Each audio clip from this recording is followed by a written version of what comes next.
I never told anyone how much I hated my skin.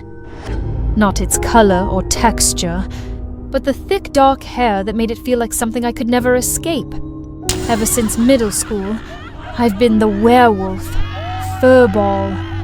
Kids can be cruel, but what they said clung to me long after their voices stopped echoing down the hallway.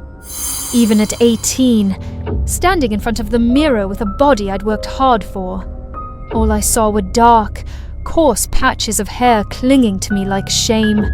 I never wore tank tops or skirts in public, never anything that might expose what I fought to keep hidden. And whenever I walked past Jace, the boy I secretly liked, I held myself tight, afraid my skin would give me away. I tried everything. Razors that left me bleeding, waxing kits that burned and stung and still didn't help. Each time, the hair came back thicker, darker, more stubborn. It was like my body was fighting against me just for wanting to feel normal. Then one night, scrolling through my phone in that dazed late-night haze, I saw it. It was a handheld laser hair removal device, advertised as giving salon results at home with flawless, touchable skin. It was portable, easy to carry anywhere, and nearly 70% off. I didn't hesitate. I couldn't stand the thought of a spa, of people whispering, of white lights highlighting every flaw, of towels that didn't feel like they were mine. Home was safer.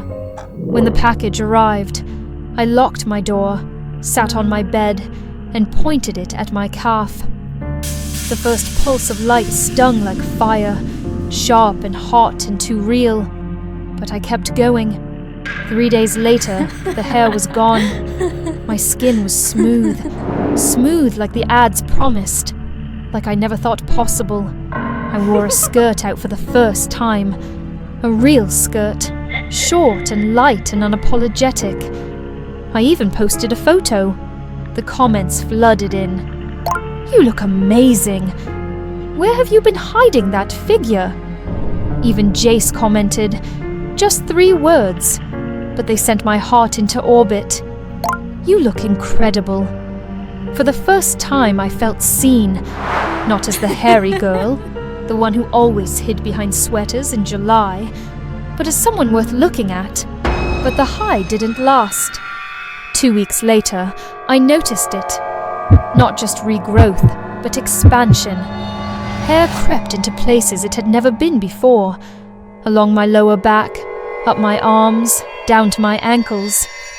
It was darker, thicker, like my body was retaliating. In a panic, I turned the device up to a higher setting, hoping it would work faster. The pain got worse. My skin flared red, sometimes itchy, sometimes raw. But I kept going. I whispered to myself in the mirror, "You have to hurt to be beautiful." And I believed it. I wore a crop top the next day. People stared, but this time they smiled. They admired. That afternoon, Jace found me behind the gym, near the old garden wall. He was nervous, but he asked if I'd go to prom with him. I said yes. Of course I said yes. That night as I slept, the nightmare began. I was standing in front of my mirror, device in hand. I pressed it against my arm and my skin began to bubble, sag, split at the follicles. Hair didn't just fall, it peeled away with the skin. I woke up in a sweat, heart racing. My arms were fine and smooth. I exhaled in relief. The night before prom, I stood in front of the mirror again. Just one more pass, I told myself. One last treatment to make sure every inch looked perfect. I turned the heat all the way up. It hurt more than usual, sharp like needles beneath the skin. But I didn't stop. The pain was proof it was working. Stepping into the ballroom, I felt like a princess. My silk dress hugged every curve, and my skin looked flawless. People turned and whispered, but their eyes held admiration. Some even glimmered with envy. Then I saw Jace. His eyes locked on mine like nothing else existed. He came straight to me, held out his hand and said, Kara, you look beautiful tonight. No matter what you look like, I like you. That should have been the perfect moment. But then I saw it. A single hair, thin, dark, curling from the edge of my pinky like a taunt. I froze, smiled awkwardly, then whispered, I'll be right back. Jace looked confused, maybe a little worried, but he let me go. I couldn't let him see anything less than perfect. I rushed into the bathroom, my bag clutched tight against me, the device tucked inside.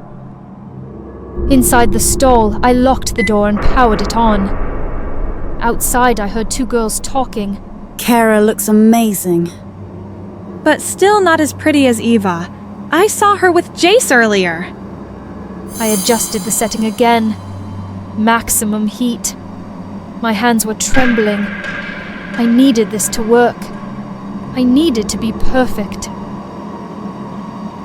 I waved the device over my hand, then my arm, anywhere a hair might lurk. But then the nightmare became real. My pores opened, not figuratively, visibly. The skin around them loosened, sagged.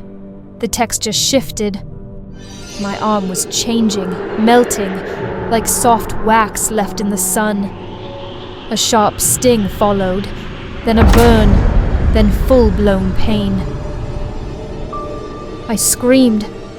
I stumbled out, tears streaking my cheeks, skin blistering, flaking. The two girls screamed and bolted. I couldn't move right. My muscles felt detached, like my body was unraveling. Jace ran in. His face, once soft and admiring, twisted into something I couldn't bear to see. Disgust. His mouth opened like he was going to say something, but nothing came out. Passed out before he could. I woke up in pain, my body wrapped in gauze, my skin tight and unfamiliar. The doctor said I'd suffered severe burns, and they had done all they could. I looked down at my arms. They were barely recognizable, scarred, discolored, and stretched thin. The skin blotched grey and streaked red like something had tried to claw its way out. I stared in silence as a hollow ache filled my chest.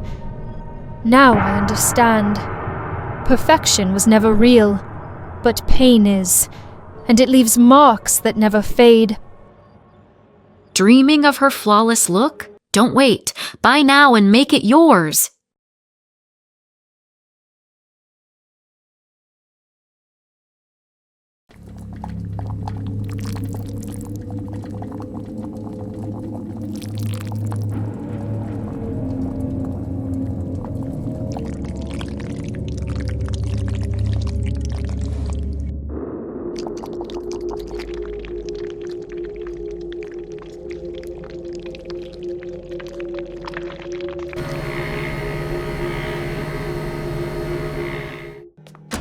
Hi there. What beauty service would you like today?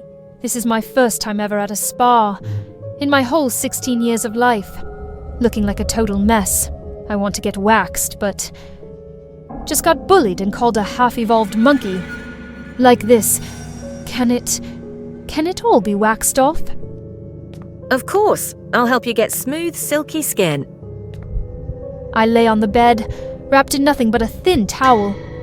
All my imperfections were exposed in front of a stranger, making me more nervous than ever. Is this your first time getting waxed? Yes it is. Don't be nervous, it doesn't hurt at all. While waiting for the wax to melt, the staff applied baby powder to my arms and legs. She then started spreading the first layer of wax on my arm. It was just warm, not as hot as I had imagined. Within minutes, both my arms were covered in wax. I suddenly noticed something floating in the wax. It looked lumpy, and there was even a hair in it. Oh, it's probably just one of my hairs. Sorry about that. I clenched my teeth, anxiously watching as she peeled at the edge of the wax strip, and then yanked it off in one swift motion. I looked down at my arm. A large patch of hair was gone, leaving my skin red, but there was still a thin layer of fine hair. Don't worry, since it's your first time waxing, your pores haven't fully opened yet. I'll do one more round to get rid of all the fine hairs. It won't hurt this time. Another layer of wax was spread over my already swollen arm. I could only trust her and stay still on the massage bed. For the next hour, I just gritted my teeth, held back my tears, and listened to the sharp rip-rip sounds as she pulled off each wax strip. Finally, after all the pain, I had the smooth, silky skin I had wished for. I paid for the service and headed home. The sweet spa staff even gifted me a bag of wax so I could do it myself at home. Once I got home, I followed her advice. I avoided water, applied a layer of snake fat balm to soothe my skin, and went to bed. The next morning, a new school week began. I finally had the confidence to wear the strappy top I had bought long ago, but had left forgotten in the corner of my closet. I walked into school with a completely new look. Everyone looked at me differently, and the bullies must have been shocked. I reassured myself that my skin was just irritated, because I hadn't used sunscreen. I applied another layer of snake fat balm and went back to sleep. That night, I couldn't sleep peacefully. My whole body felt unbearably hot, and a tingling itch crawled over my arms and legs, forcing me awake. Those disgusting hairs. They were trying to grow back. I had to get rid of them. I grabbed a pair of tweezers and started plucking them out one by one. The hair was unnaturally long, curling into a tangled clump as I pulled it out, leaving my pores oozing with blood. I gasped in horror. Then suddenly, I remembered the bag of wax strips the spa employee had given me.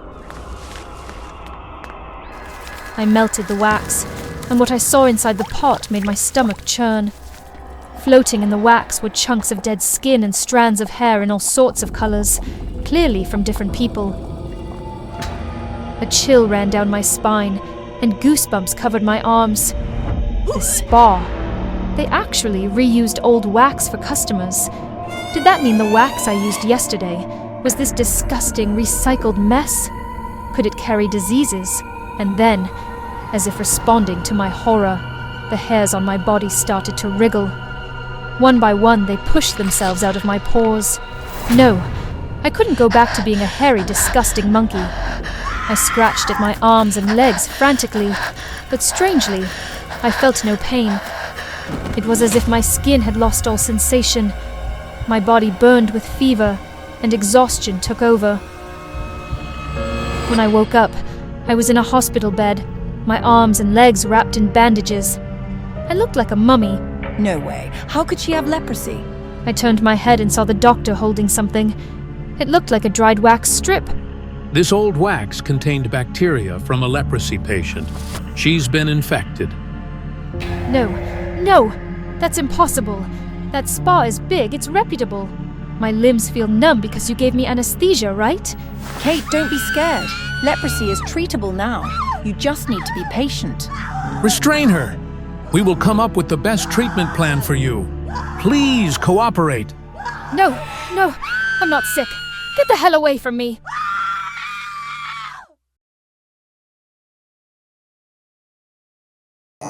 People come to tattoo artists looking for symbols of love, loss, rebellion. They come for permanence, for control. But me, I inked my own destruction. It started after the accident. They said I was unconscious for 3 days. Motorbike wreck. I don't remember much. Just blackness like being sunk under miles of ocean. When I woke up, everything felt sharper. The world hummed with an unnatural stillness, like something was waiting. The first time it happened, I thought it was a coincidence. I doodled a shattered clock on my left wrist. Nothing serious. Just a loose sketch with my machine while killing time in the studio. That night, the wall clock in my kitchen fell off its hook and smashed. I laughed it off. Then I tattooed a little envelope on my forearm. The next morning, I received a job offer I'd completely forgotten I'd applied for. A coin. I found $50 on the street. A rose. A girl named Lana walked into my life that week, smelling of gardenias and sin. It wasn't coincidence. It was prophecy. I began using my body as a spell book. Every design was a wish made flesh. More clients came, drawn to my reputation. I raised my rates. Lana moved in. My bank account swelled, my name circled on influencer lists. I was crafting a life with ink, until I made the mistake. It happened after a fight. Lana had this habit, checking my sketches when I wasn't around. She saw something she wasn't supposed to, something I was experimenting with. We fought. I screamed. She screamed back. I needed an outlet, something to bleed the rage into. So I took a pen and drew a tattoo on my thigh. A woman tumbling downstairs, her head split on marble. Her silhouette looked vaguely like Lana. It wasn't a plan, just a moment of spite. Rage made art. I never inked it. It was just a drawing. But the next morning, I got the call. Lana was dead. Slipped. Cracked her skull at the bottom of the staircase in her apartment block. The cops said it was an accident. Neighbors heard no screams, no struggle. But I knew. I checked my thigh. The ink was gone, but beneath the skin, faint shadows remained, like the design had sunk deeper. I tried everything, scrubbing, peeling, even burning, but the shape refused to leave. And then came the dreams. At first it was Lana, twisted, broken, her neck at a wrong angle, her mouth trying to form words through shattered teeth. Then the visions got worse. People I'd never seen before, places that didn't exist, symbols I never tattooed. But when I woke up, those images were on my skin. A dark figure crouched on my chest, a blood-stained ring encircling my ankle. Eyes, so many eyes, watching, blinking, always open. Every time I fell asleep, I'd wake up with something new etched onto my body, new horrors, new omens. I even tried tattooing over them, trying to regain control. My machine buzzed, the ink flowed, but the marks bled through. Black ink turned crimson, then oil slick green. The machine jammed, the power surged. I swear, my skin hissed when the needle touched it. And then the moving started. Yes, moving. I caught my reflection one night in the bathroom mirror. My shirt was off. The black silhouette on my chest, the one shaped like a man, was breathing. Its shoulders rose. Its head turned just slightly toward my face. I screamed and backed away. The thing didn't vanish. It pressed closer to the surface. I stopped going outside. I stopped sleeping. The marks on my body had become a living record of my sins, dreams, and fears. My skin wasn't mine anymore. It was a canvas for something else, something older, hungry. I tried laser removal next, a back alley clinic with no questions asked. The technician zapped the first mark, an eye on my neck, and immediately started convulsing. His eyes rolled back. Blood streamed from his ears. He dropped dead mid-treatment. I didn't go to the hospital. Who would believe me? Now, every night, more appear. Things I didn't draw. Things I didn't even think. Once I saw my childhood home on my ribs, burning. I called my mother in a panic. She didn't answer. 2 days later, I got the news. Electrical fire. She didn't make it. It hit me then. The tattoos weren't just prophecy anymore. They were creation, not only predicting but enforcing, turning my subconscious into a curse. I started to wonder, if the ink creates reality, could it also end it? So I tattooed a gravestone on my chest, carved with my name. Underneath it, "Here lies the last prophet." I thought it would kill me, release me. Instead, it made things worse. That night, I dreamed of a grave, but I wasn't in it. Something else was. Something that opened its eyes in the dark and crawled out. The next morning, my nightmare blinked before I did.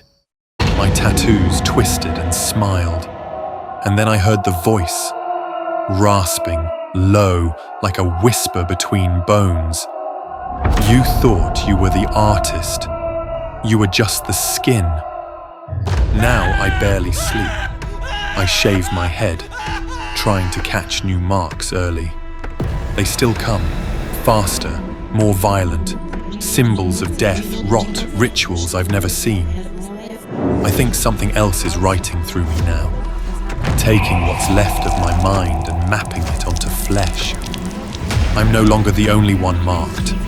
My clients from the early days, those who got lucky tattoos, they're dying.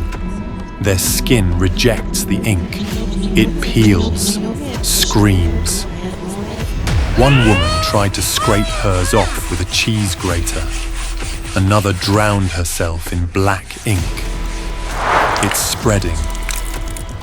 I wanted control, wanted meaning. Now I'm covered in it. Truths I was never meant to see, never meant to speak.